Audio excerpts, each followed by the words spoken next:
Hello everyone, welcome back. I'm working a little bit more with the face camo today.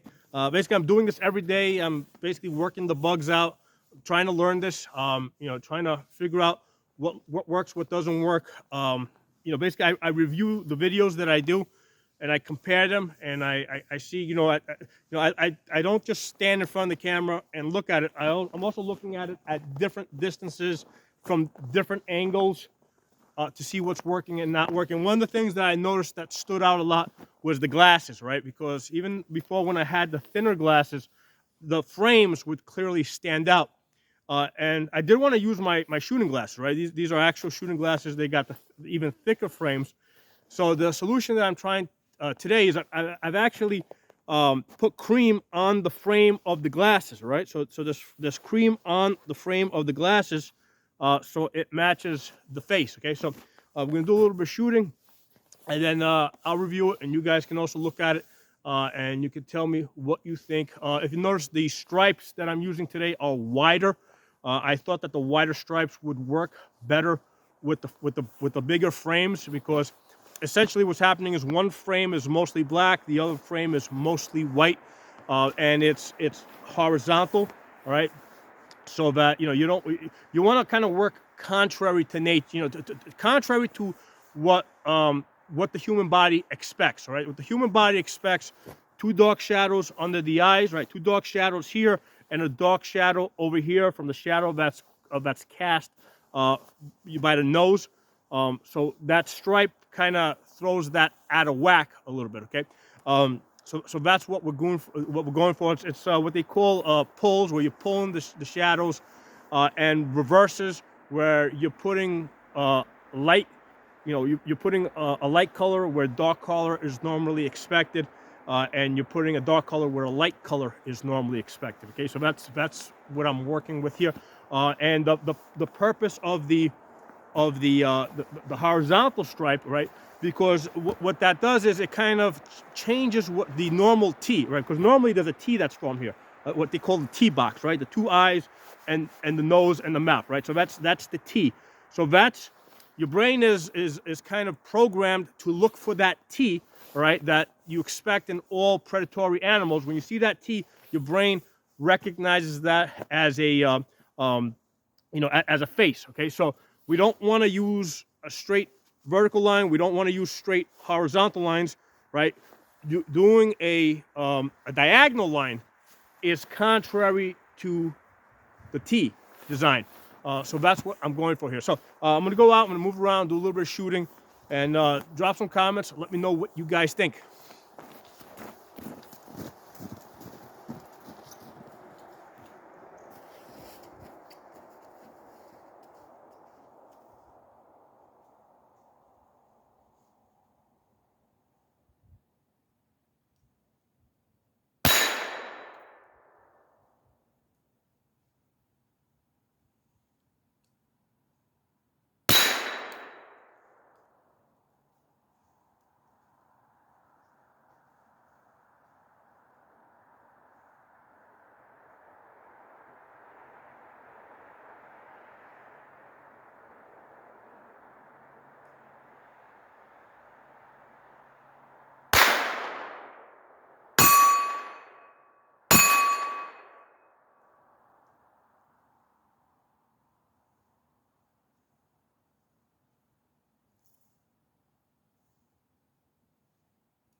All right.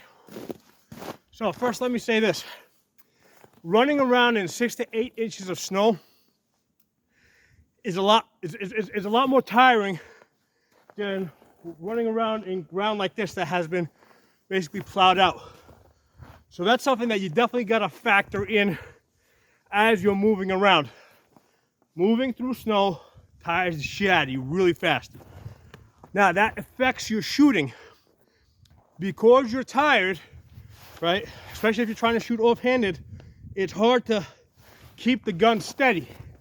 So what I was doing is I was actually bracing my forearm up against the tree, right? In all opportunities where I had a tree to brace myself up against, I was using the tree to steady the gun, okay? Now, the thing that you gotta be careful of, some of these trees are dead, okay? And you can tell it's a dead tree, like there's one over there, right? When you look up, there's basically like, there's no limbs on it, right? It's basically, you know, here, let me show you a dead tree right here. All right, so you see this tree right here? All right, you see when you look up? All right, right in front of you, right here. It's the very first tree. All right, there's nothing on that tree. That's a dead tree. All right, there's other trees out there that are dead. The problem with dead trees, okay, sometimes if you push on them, they fall, okay? Now, here's the thing with dead trees. They don't fall over like that. Dead trees usually break in sections, right? So the top will come off, or it'll break in 3 sections. So one will go this way, one will go that way, one will go that way. So basically, it drops big, heavy branches, right? Each one of those could weigh 100 pounds or more. It drops them in all directions. And if you have one of those fall on your head, it's going to kill you, or it's going to seriously hurt you. So before, I don't know if you guys were able to notice it in the video, but before I actually leaned on the tree, I looked up to see what the condition of the tree was, to make sure it wasn't going to kill me. All right? That's not just something I've learned recently. That's something I learned, you know, right, like a very long time ago when I started walking the woods. Dead trees are very dangerous, especially if you're, you know, sometimes I'm working like this area here. I had to clear this out with my machine, with my tractor.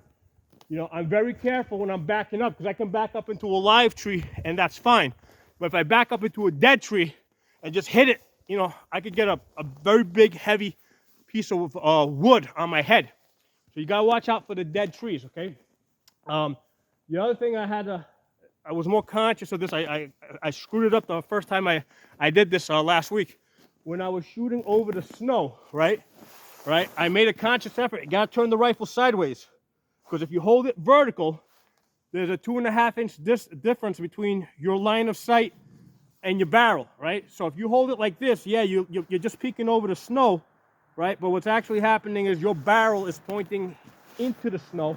I mean, it'll shoot through the snow, but the bullet will get deflected. And even at this short distance, I won't be able to hit that 6-inch target, okay?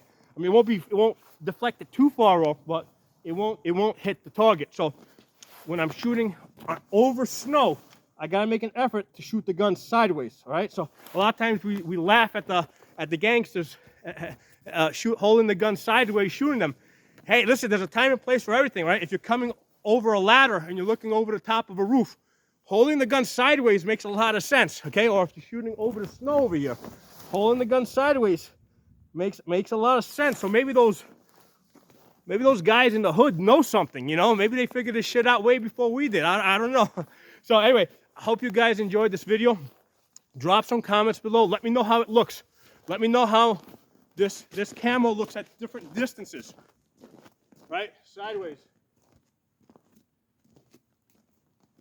Next to a tree.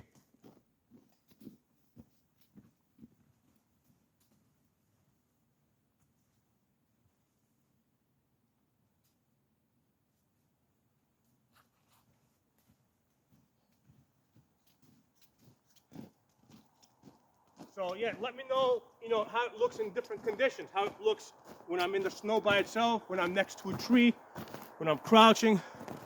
Now, the other thing I can tell you guys, like I said at the beginning, when I started talking, running through the snow gets you very tired. You're not going to be able to run fast. So that's why being stealthy, taking that one shot and getting out of there from distance is a big friend, because it's not like in the summertime when you're out, like let's say in a grassy field, right?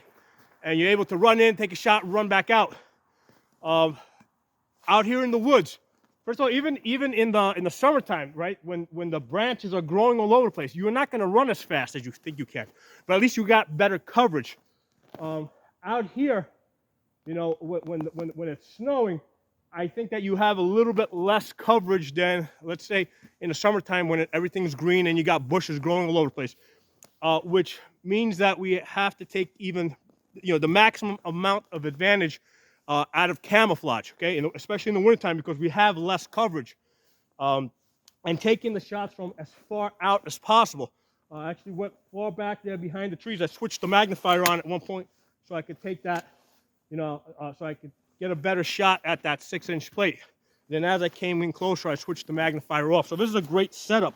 This is the Palmetto PX9 Holosun 510C magnifier, Holosun 510C optic, Holosun HM 3X magnifiers, 3x magnifier, brash tactical sling. It's got the fast adjust sling, really handy, especially when I want to do the magazine change, right? Because it's kind of hard to loosen this up. I can get to this position, I can do my magazine changes more quickly, then tighten it up.